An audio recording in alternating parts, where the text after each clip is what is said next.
Assalamualaikum warahmatullahi wabarakatuh. Alhamdulillah, salatu wassalamu ala rasulillah, amma ba'd. Kaum muslimin yang dirahmati Allah subhanahu wa ta'ala, kali ini kita akan membungkam orang-orang yang selama ini memfitnah dakwah sunnah, memfitnah para da'i salaf, mengatakan bahwa dakwah salaf ini didirikan oleh orang Yahudi, disokong oleh orang Yahudi. Kemudian selain Yahudi ada orang Syiah di belakangnya. Sehingga disebut dakwah sunnah ini adalah dakwah yang sesat, ya. Kata mereka dakwah Wahabi. Dakwah Wahabi yang sesat dan menyesatkan. Kemudian para asatidnya disebut sebagai dedengkot Wahabi, ya. Bahkan kemarin ketika Ustadz Yazid bin Abdul Qadir Jawas rahimahullah meninggal dunia disebut sebagai dedengkot Wahabi, dedengkot aliran sesat, dedengkot ahlul bid'ah, bahkan disebut sebagai musuh Islam.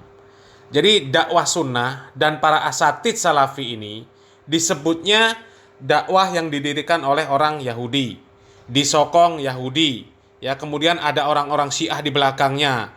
Ini adalah dakwah yang sesat. Ini adalah dakwah ahlul bid'ah. Ini adalah dakwah musuh-musuh Islam, ya. Akan tetapi seiring dengan berjalannya waktu semakin terbukti bahwa apa yang mereka sebutkan, apa yang mereka tuduhkan terhadap dakwah sunnah, terhadap dakwah salaf ini, ya, semuanya kembali kepada diri mereka sendiri, kaum muslimin, ya. Dan tentu kita tahu, kaum muslimin, siapa-siapa orang yang paling vokal menuduh dakwah sunnah ini sebagai dakwah Wahabi yang pendiriannya didukung oleh orang-orang Yahudi, orang Syiah, ya.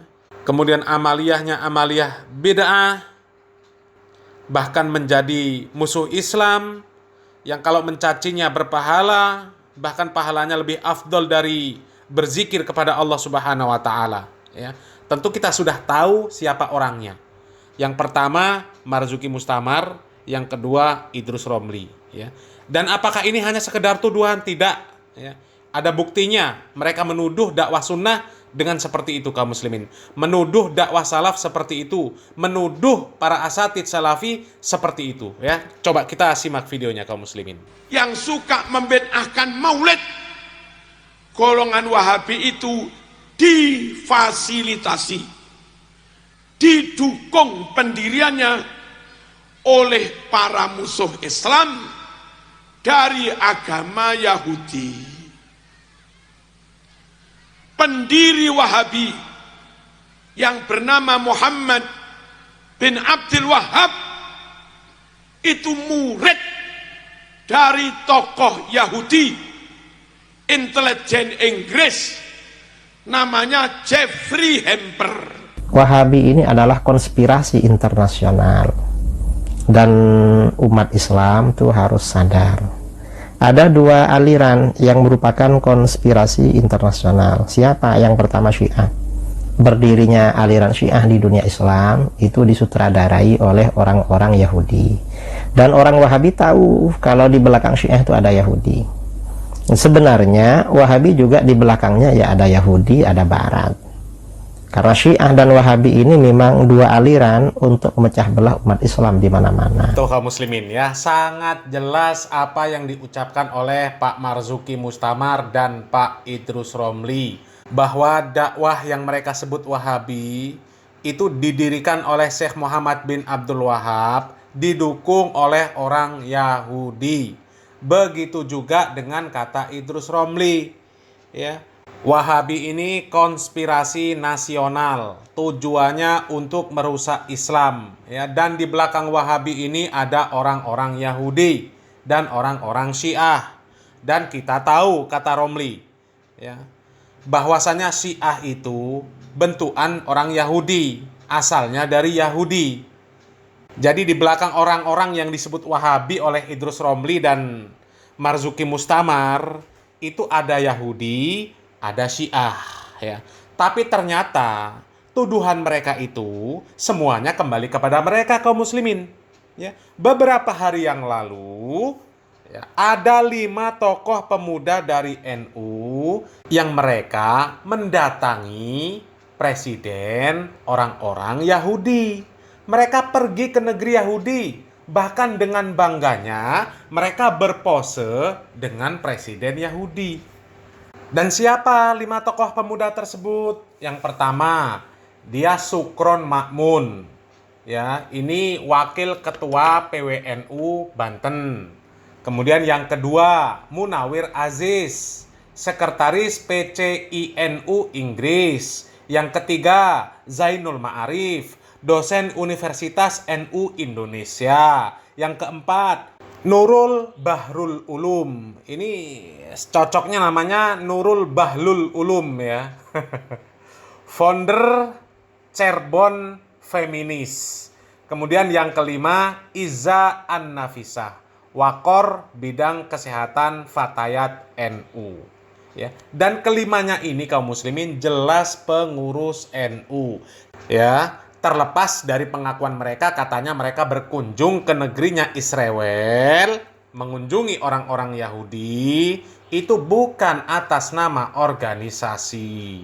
Ya. Akan tetapi yang jelas, mereka ini masih pengurus.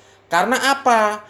Karena ada ancaman dari PBNU, seandainya tindakan mereka ini melanggar ADART dari PBNU, maka mereka ini akan diberikan sanksi pemecatan. Jadi kalau masih diberikan sanksi untuk dipecat, artinya mereka masih pengurus. Ya, seandainya mereka bukan pengurus lagi, kenapa harus dipecat? Dipecat dari apa? Kan begitu logikanya. Ya, kepergian 5 tokoh muda NU ke Israel itu sungguh tidak bijaksana, membingungkan dan melukai perasaan kita semua. Mereka yang pergi itu tidak pernah mendapatkan mandat dari PBNU, bahkan mereka tidak pernah izin, tidak pernah memberikan informasi. Nah, karena ini telah mendapatkan kecaman yang nyata dari berbagai pihak, kita akan memanggil yang bersangkutan untuk dimintai keterangan, ya, apa maksud tujuannya ke sana, latar belakangnya, dan siapa yang memberangkatkan ke sana. Ketua Umum secara khusus akan memanggil pimpinan badan otonom dan lembaga di mana yang bersangkutan mengabdi. Jika nanti ditemukan mungkin pelanggaran-pelanggaran, bisa jadi melalui rapat dan arahan dari Rois Am serta Ketua Umum, yang bersangkutan bisa diberhentikan sebagai pengurus. Tuh kaum muslimin ya, artinya kalau masih diancam untuk diberhentikan, artinya masih aktif. Ya, mereka belum keluar dari kepengurusan Nahdlatul Ulama. Ya, dan jelas ya, berarti kunjungan mereka ini ada indikasi besar mereka mengatasnamakan sebuah lembaga. Ya, apakah itu ormas atau lain sebagainya. Ya, karena kalau mereka secara pribadi, atas nama pribadi, itu adalah hil yang mustahil. Siapa mereka bisa menemui Presiden Israel? Ya. Dan tujuannya apa? Mereka menemui itu tujuannya apa? Membawa misi apa? Misi damai. Ya.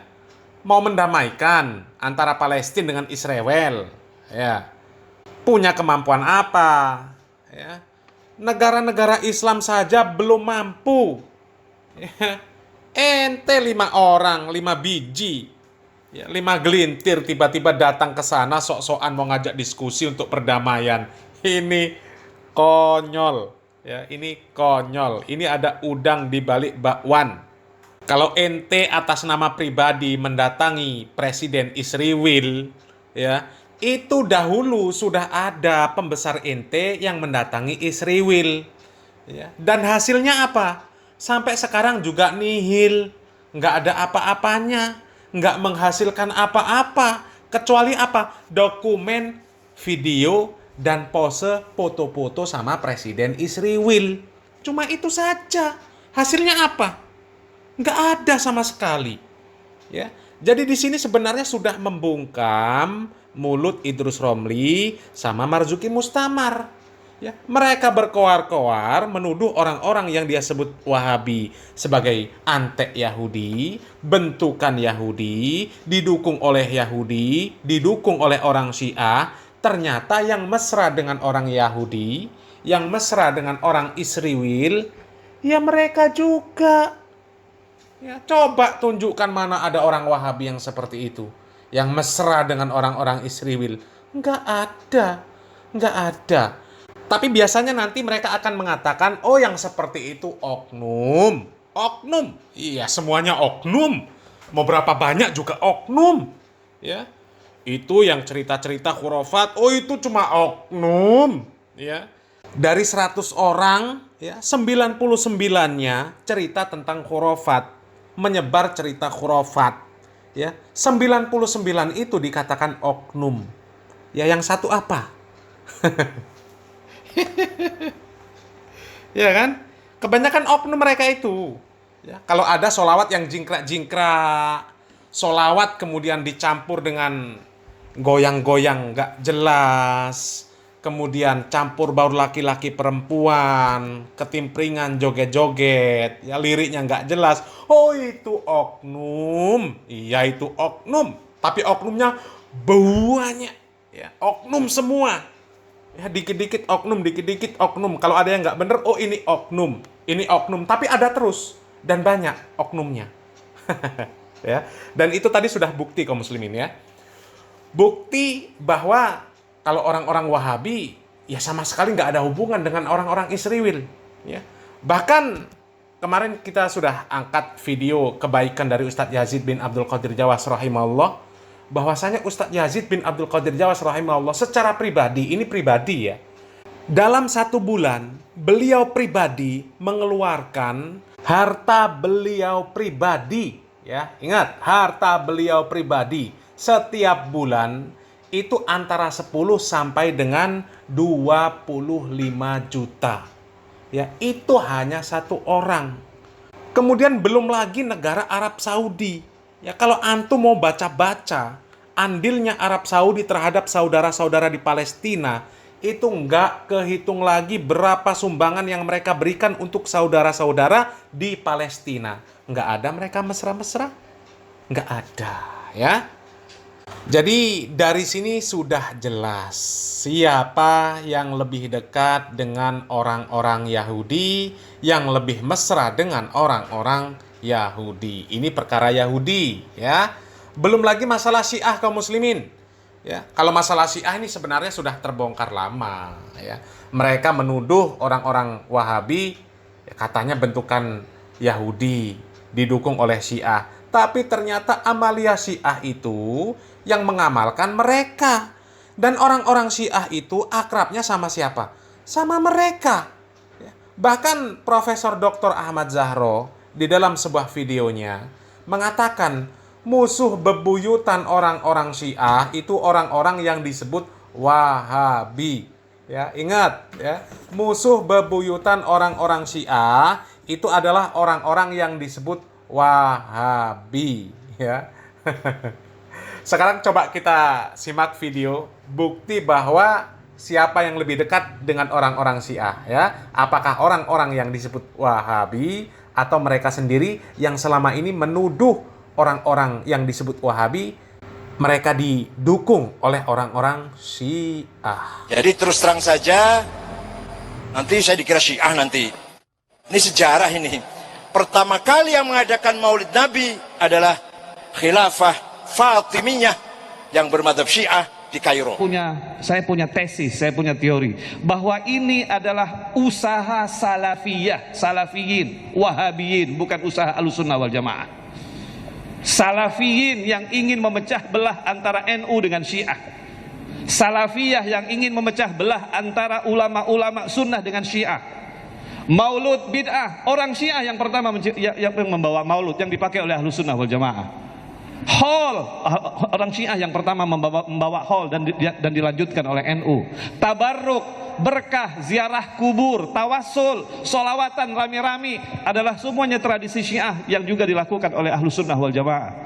Saya tidak ada perbedaan dengan kiai-kiai. Mereka tawasul, mereka tabarruk, mereka kunut, mereka macam-macam. Saya sama dengan dia. Tapi saya Syiah, dia Ahlus Sunnah wal Jamaah, saya bersaudara dengannya. Tetapi kemudian Salafiyah yang mengatakan bahwa ini bid'ah, lalu diadu antara Ahlus Sunnah dan Syiah.